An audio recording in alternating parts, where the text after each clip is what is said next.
Assalomu alaykum qadrli obunachilar. Sizlar bilan men Bahodirov Hasan va yaqindagina bo'lib o'tgan, ya'ni 18-iyunda bo'lib o'tgan Kolumbiya O'zbekiston o'rtasidagi o'yinni sizlarga tahlil qilib bermoqchiman. Bu o'yin O'zbekiston tarixidagi ilk jahon chempionati o'yini bo'ldi. Jamoamiz hattoki Kolumbiyaga qarshi uchrashuvda hisobni tenglashtirishga ham urinib ko'rdi va tenglashtirdi. Lekin Kolumbiyaning tajribasi bu yerda ustunroq keldi va Kolumbiya bizni yutib ketdi. Endi esa haqiqiy tahlillarga o'tsak.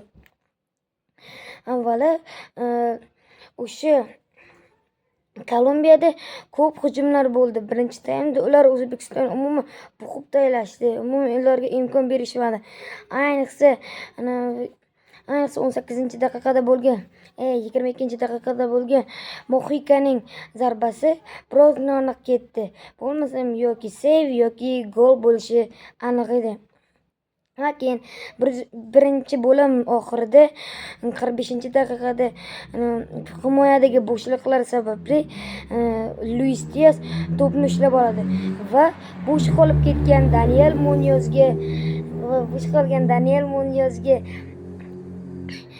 uzoqdan pas beradi va buni Daniel Munyoz oyoqlarining kuchi bilan darvoza to'riga joylaydi. Keyin ikkinchi bo'lim boshlanadi. Ikkinchi bo'limda O'zbekiston biroz uyg'ongandek bo'ladi. Chunki O'zbekistonda ko'p hujumlar bo'ladi. Keyin esa 60-daqiqada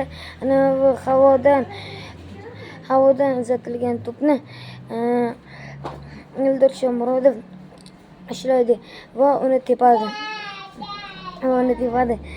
Keyin esa buni darvozabon ushlab olish kerak bo'ladi. Lekin uning oyoqlari tagidan o'tib ketib, darvoza to'siniga tegib, Habib Fayzullayevning boshiga qarab tegadi. Lekin biz bu 1-1 hisobini ko'p ishlab tura olmadik.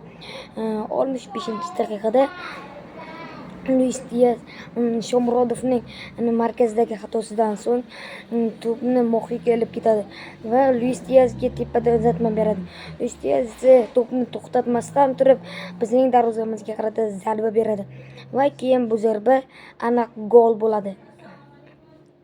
Keyin esa biz yetarli ko'pgina hujumlar qildik va keyinchalik 90+4-daqiqalarda